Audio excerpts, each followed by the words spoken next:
Will it be the Bills division once again in 2024? This episode of the Locked On NFL in-season preview, we are exploring all the dynamics of the AFC East. This is the 2024 Locked On NFL season preview, only on the Locked On Podcast Network. Your team every day.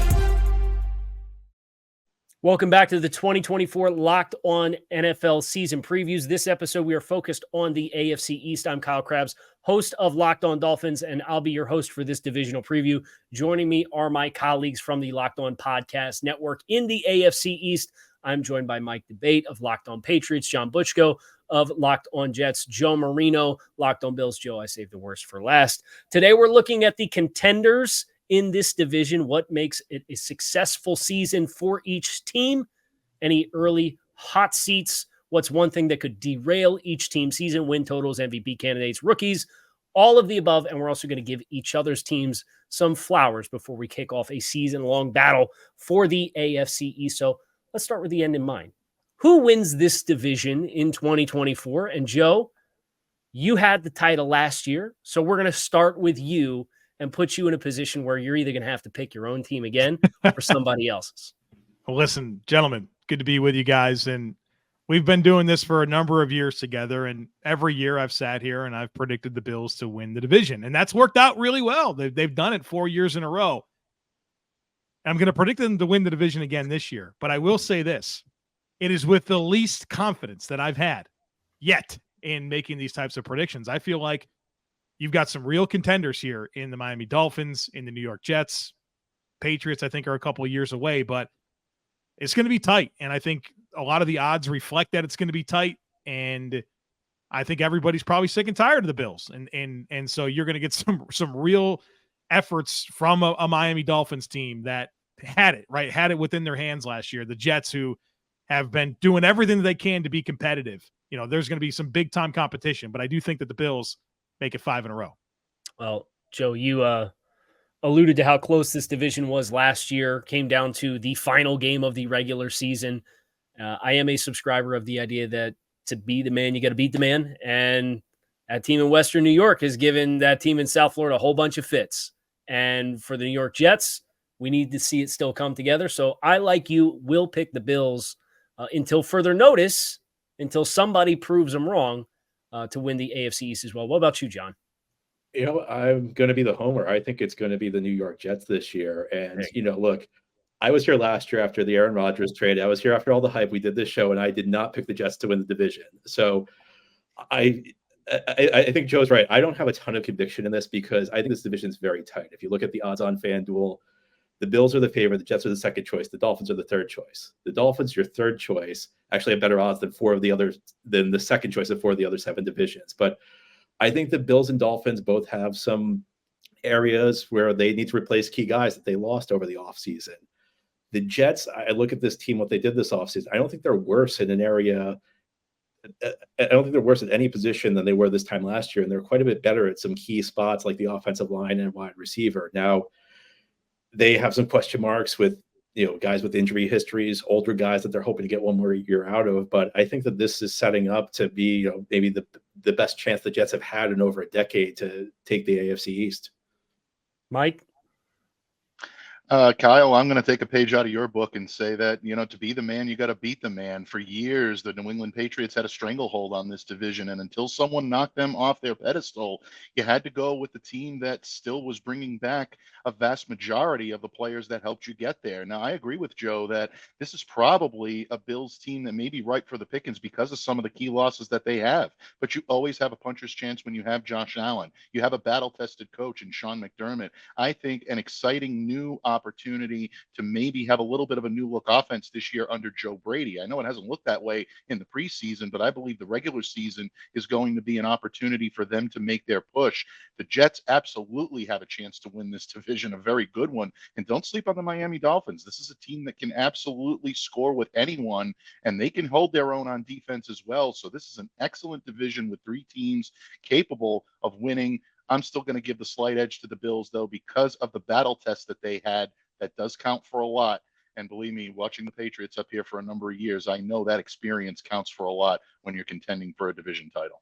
Yeah, and Mike, you're in the unique situation where for so long you talked about the dynamics of this division. Now it's the other three teams that have kind of been matured, and you're now in the process where you're just starting the next evolution of what your team looks like. And if things work for New England, maybe their cycle crescendos as the cycles of these other three teams that we're talking about here with these contending chances right now come back down. But that's a nice segue into the FanDuel win totals for each team. New England currently sits at 4.5 as the over or under for win totals on the year. Mike, I'd be really interested to hear your perspective.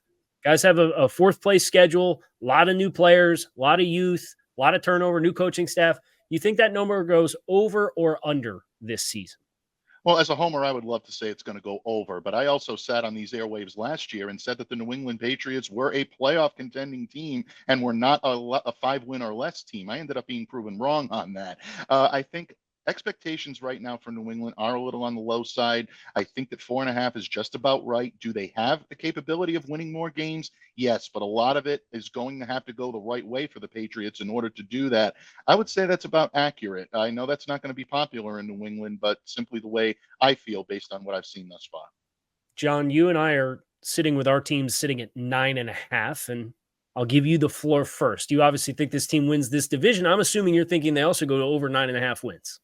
Well, if I pick them to win the division, I guess I'm kind of I kind of have to take the over. But this is a Jets team with a wide potential variety of outcomes. I always like to think if you play the season out 100 times, like what's the median scenario for the Jets? It's probably around 9.5 wins. Now, most teams that where your median scenario is 9.5 wins, you get a lot of 7s, a lot of 8, a lot of 9s, a lot of 10s. If you play the season out 100 times, the Jets, I think you'll have like a lot of 6-7 win seasons where like everything goes wrong. All the old players decline and everybody gets injured.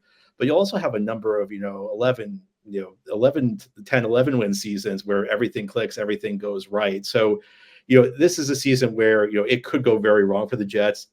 I'm hoping it goes very right. And if everything clicks, if guys, give them the older guys give them one more year, and if the injury risks stay healthy, then this is a team that I think should be able to clear the 9.5 win plateau.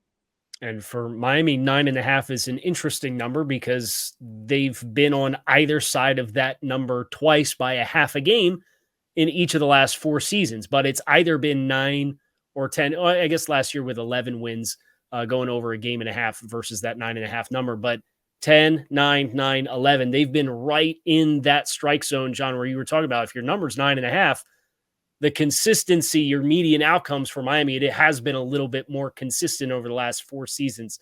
I think Miami does go over, but the end of season stretch for them, the final 5 games, 2 games against the Jets, they've got San Francisco at home. They got to go to Cleveland.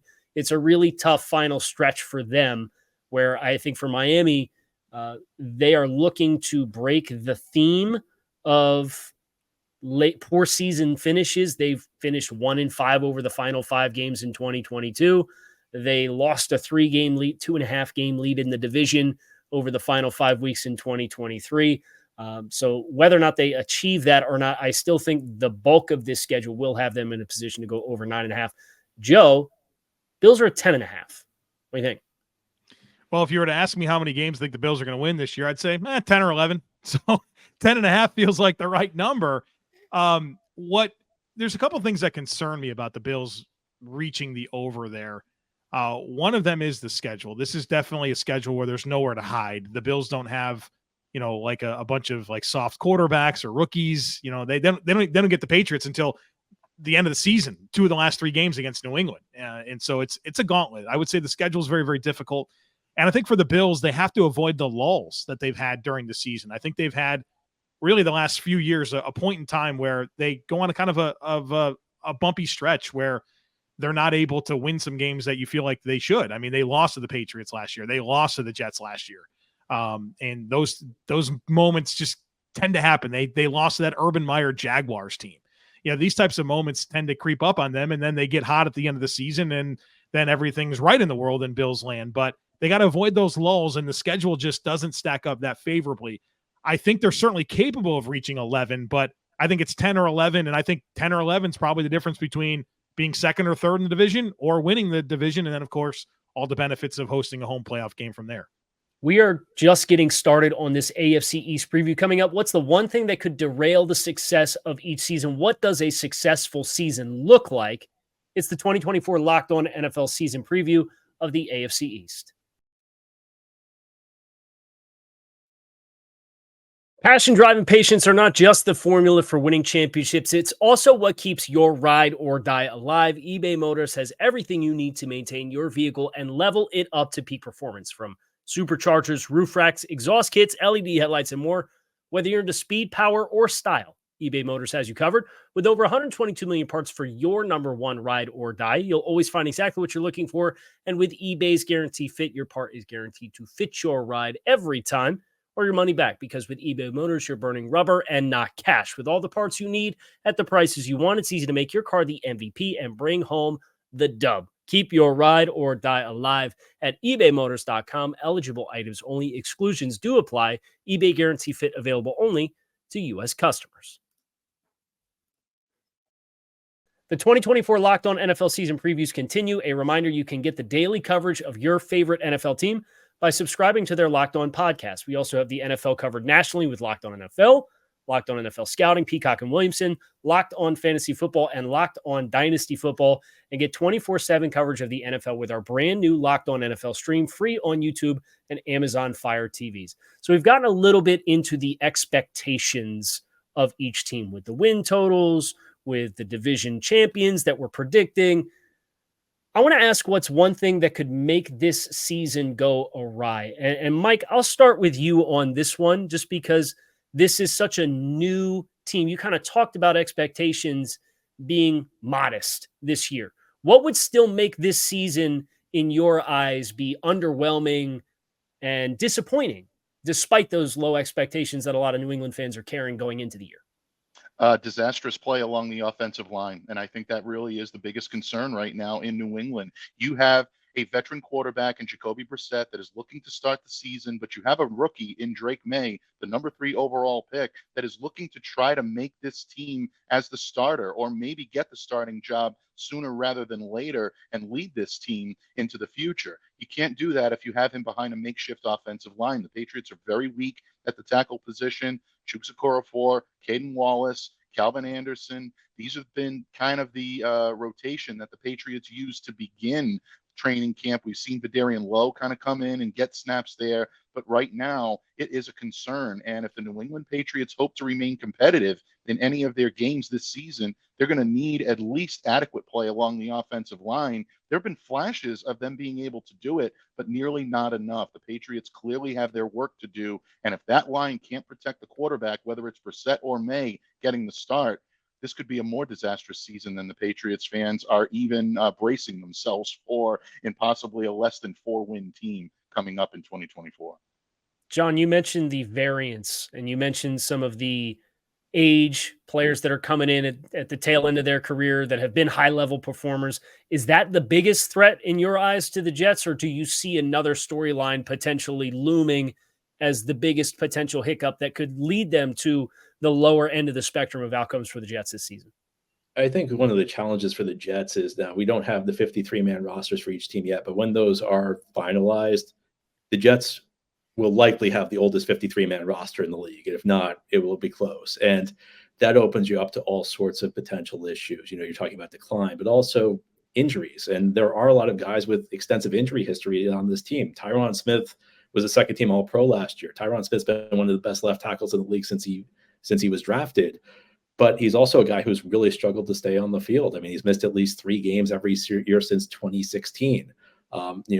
On the other side of the line, you have Morgan Moses, who's been very durable. He's 33 years old, missed games for the first time since 2015 last year. Elijah Vera Tucker at right guard has been excellent the last 2 years, but suffered season-ending injuries in October both years. Aaron Rodgers, I mean, we all know he's coming off an injury. He's 40. Mike Williams, a very solid second receiver who could be a great complement to Garrett Wilson, coming off a serious knee injury. So the Jets have a lot of question marks here. And, the Jets are, I know every single team, it comes down to injuries, but the Jets are the ultimate team. It looks good on paper, but you can see a scenario where things go very poorly here. And I think it's, age and injuries are kind of tied together with this team, because it's like I said, that there's a lot of variance here. It could either all click and it could go great for the Jets, or it could be, the classic Jets season of high expectations and results that aren't where they want them to be. Joe, I'll go to you next for Buffalo. There's been some turnover in some key spots, both on the defensive side of the ball. There's already been a big injury with linebacker Matt Milano, who the Bills played most of the year without last year. The departure of Stephon Diggs. What in your mind is the biggest threat to the Jets or to the Bills not meeting expectations this year? Yeah, I think it probably is that spine of the defense when you look at the safeties and the linebackers, and there's just a lot of transition, whether it's, Matt Milano's not going to be available and you're looking into a second-year player in Dorian Williams to be able to figure that out, or transitioning away from Jordan Poyer and Micah Hyde and at safety. And those guys were such important players for the Bills and kind of their ascension to where they are right now. And you don't have either one of them. And they've, even if they weren't playing at their best the last couple of seasons, their presence on the field from a zone defense where their communication and what they mean to everyone else really, really matters. And so now you're leaning into Taylor Rapp. And I mean, how good is Taylor Rapp? I thought his first season in Buffalo was pretty underwhelming. And then you have three guys that are vying for the job opposite of him, and they've been banged up throughout training camp. And so how do they stabilize that? A part of their defense that has been so important for it being as successful as it has been. How do they pick up the pieces and run with it? I think that could be the Achilles heel.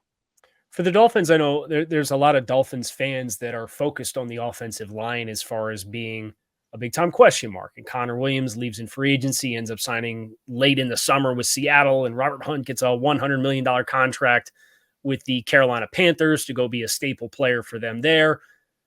But those guys played less than half the season last year. I mean, Miami had their primary backup at 4 out of the 5 spots, played more snaps than the starter last year, and they still scored almost 500 points on the year. So I think the question for Miami is a little bit less about the offensive line because of the Shanahan school of thought of how the offensive line is designed to create conflict with what their flow is and create displacement on the second level and how they run play action off of that. And I think instead it's chemistry. There's so much new with this team, new defensive coordinator, a lot of new starters and on all levels of the defense. Jordan Brooks is a new player at linebacker replacing Jerome Baker. You got Jordan Poyer coming in at safety. You have a bunch of guys that are potentially bridging the gap with Bradley Chubb maybe missing the start of the season on the edge, and Calais Campbell coming in. Christian Wilkins is gone. They signed probably a half a dozen guys on the defensive interior. How quickly can they all collectively get on the same page while playing in a new scheme that Anthony Weaver has brought into the mix for them as well? I think that is the biggest question that looms for Miami, where if that doesn't click early, and I talked about how difficult the end of season schedule is for them, and it makes the beginning of the season schedule even harder than what it is when you look at, Jacksonville as a playoff contender in week 1, and Buffalo is a team that Miami has just found every way to lose games against in the last 5 years. It's the week 2 opponent. And that for me is the biggest question. Now, I want to ask each one of you guys respectively for an MVP candidate, maybe who you think is the best MVP candidate. If you want to plug a guy on your team, no judgment here, whatever direction you want to take it. But Joe, I am going to start with you. I'm going to put Josh Allen out there. I think he's certainly got the highest odds of any player in the division. But what I think gives Josh his best chance this year is I feel like maybe the expectations aren't as high as they've been for him, right? Losing Davis and Diggs and over 300 vacated targets from last year. The only guy on the team at wide receiver that's caught a pass from him in a game is Khalil Shakir. And so I think so much of these end of season awards are tied to expectations and what people think these players are supposed to be. And if Josh produces like he has in a year where maybe people don't expect that, I think that could give him the best chance of any player in this division. John, how about you? I guess I'm supposed to say Aaron Rodgers, but I'm with Joe. I'd go with Josh Allen. Don't overthink it. I mean, he's one of the top 5 quarterbacks in the league. And the other aspect of this, what I think about is like, what's the narrative the media is going to focus on? Because I think a lot of the MVP voting is based on media narrative. And, Josh Allen lost some of his top targets this year. So the Bills keep winning. He's playing at a high level. I think the story is going to be, and rightly so, that, hey, Josh Allen lost these key targets. He's still playing this well. And I think that's one of those things that could potentially be, make the difference when we talk about who the voters ultimately give the award to. Mike?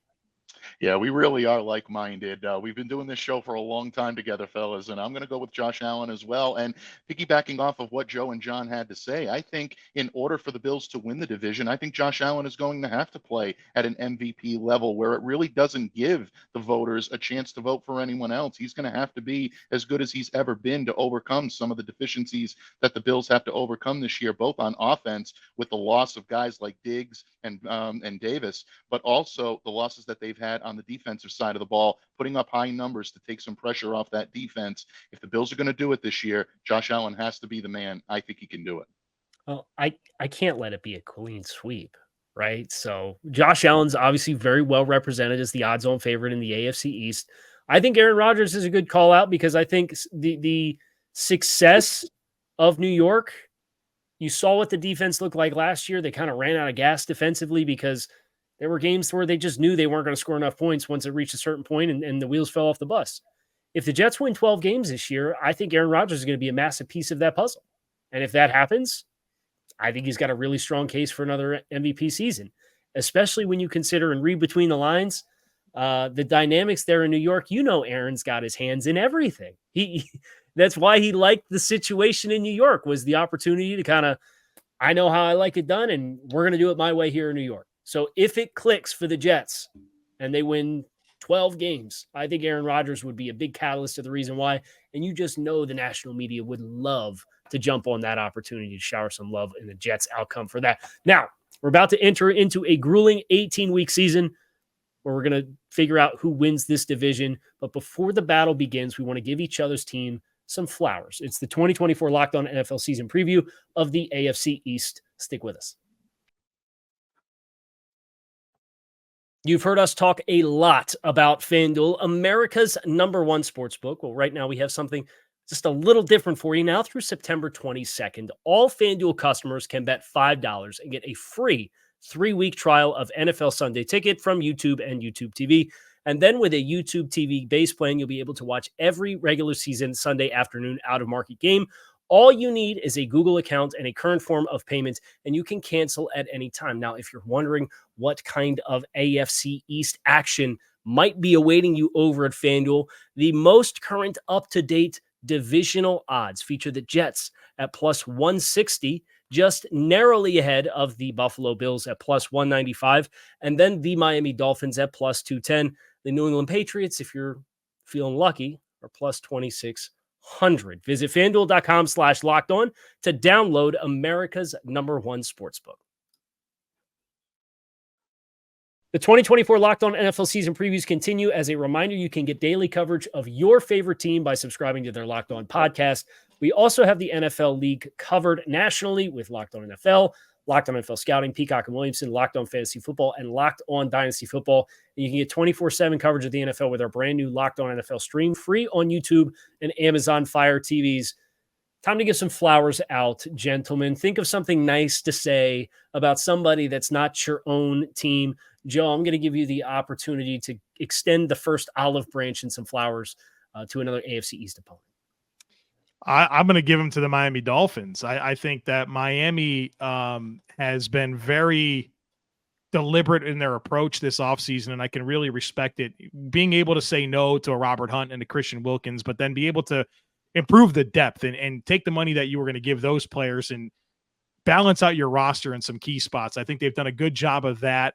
I think they've done a great job of bringing in ancillary weapons in this passing game, which I think is really important. If you have Waddle and Hill, you should throw it to them all the time.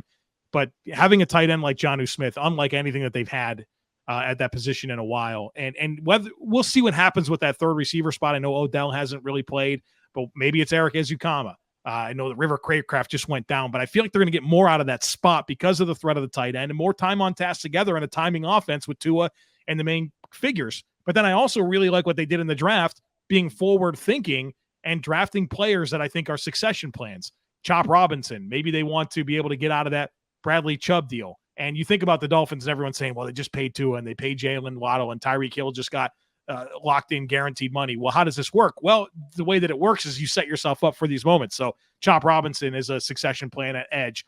Patrick Paul is a succession plan to replace Teron Armstead after the season at left tackle. Jalen Wright, kind of the guy that you feel like can be the replacement for Raheem Mostert. So forward thinking, but also taking care of their opportunity to compete right now. I think the Dolphins have done a nice job. I'm going to give some flowers to the New England Patriots for doing the difficult thing and doing it, I think, the right way. When you consider foundational year, Bill Belichick leaves, that being a mutual decision. I think it was best for both parties with how things have played out in the post-Brady era. Drafting a quarterback, but bringing in a veteran so you're not putting pressure and stress on him undue. And Gerard Mayo's been very emphatic throughout the entire buildup of training camp and the offseason program is when Drake's ready to start, he'll start. And fans see the big throw that he makes to Javon Baker down the field in the preseason game that Baker doesn't catch, and they say, we want that right now. And the messaging continues to be the same. When Drake May is ready to start, he'll start. And I think that is the right way to handle, especially a player like Drake, who at North Carolina played in schemes that allowed him to do certain things at an NFL level, but didn't teach him the muscle memory and have the responsibility or the timing with everything that needs to be done in an NFL level. So I know that the reviews on Drake May have kind of been up and down. It was kind of underwhelming at the start of training camp, but then he makes a couple big time throws in the second preseason game, and everybody's all of a sudden back in the boat. They want Drake to play. Chill. This year, it's not about 2024 for the Patriots. Their approach has told you that, and I think it's a difficult thing to do in the NFL, which is known not for long. So for them to trust a long-term process when they haven't had to worry about that for forever, it's a very hard thing, and I think it's the right thing, and I'm glad that they're doing it. John, how about you? I'm going to go with the team that's won the division 4 straight years, at the risk of going for the low-hanging fruit. That's the Buffalo Bills, and Joe and I have done crossover shows before Jets Bills game for a long time. And I remember the first one we did, I believe it was week 1 in 2019, and that was the beginning of Josh Allen's second year, but also the beginning of Sam Darnold's second year. And I remember that whole offseason, I just could not understand why the Jets weren't doing things the way the Bills were, why the Jets weren't doing things for Sam Darnold the way the Bills did for Josh Allen. When you talk about the pieces they brought in around him, built the offensive line they built, the weapons they gave him, the quality coaching they gave him. This is a point where the Jets hired Adam Gase to try and develop their young quarterback. And over the last couple of years, I've gained so much respect for the Buffalo Bills organization because they built a winner, but they built a winner to last, and that's the reason that they've been in the mix, for so long. And I respect what they did this offseason. I know they lost some key pieces. I know on paper there are some question marks, but what they did, sometimes you take a half step back so you can take 2 steps forward in the future. So I just admire everything about the way the Buffalo Bills build their organization, and I have for the last 5 years or so. Mike, the floor is yours. Well, I'm going to return the favor, Kyle, and I'm going to throw some flowers the Miami Dolphins way, but specifically, I want to throw some flowers to Tua Tagovailoa, who really, I think, has blossomed into one of the league's most reliable and one of the league's most exciting young passers in this game. Look, early on, the knock on Tua was that he didn't simply have an NFL caliber arm, or he was in the wrong type of fit. He was getting the wrong coaching. Maybe he wasn't going to be an elite quarterback in this league the way a lot of people expected him to when he came out of Alabama. He's done nothing but work hard, work through difficulties, injury problems. We all know about the head injuries and the concussion issues he's had prior, but Tua has done it with a level of class and a level of elite play that really puts him, in my opinion, in the discussion with potential MVP candidates this year. If Miami is going to succeed, they need a big season out of Tua Tagovailoa. He proved he can deliver it statistically last year. 69.3% completion percentage, 29 touchdowns, an NFL best 4,624 passing yards. He definitely is in that category, and he's proving that he can be a leader of men on the field as well. If Miami, again, is going to challenge Buffalo and challenge New York for that top spot in the division, Tua has already proven that he can take this team, put it on its back, and be able to lead them to victory. We are going to rapid fire to bring this thing to a close. We need 2 more things: a rookie from your team, and then your prediction for the final finishing order of the full AFC East.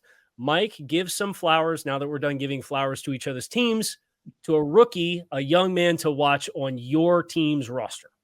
Well, it's hard to pick anyone other than the number 3 overall pick, Drake May. Everyone is looking to see what Drake's going to look like as an NFL quarterback. He's the guy to watch, but I do want to give honorable mentions to wide receiver Jalen Polk and offensive lineman Caden Wallace. They may have a bigger impact on the Patriots offense this year, maybe even a much bigger impact on how Drake May is able to play this year. But again, if you're putting me against the wall, I'm going to say Drake because of the nature of the pick and because of how important the quarterback position is to NFL teams.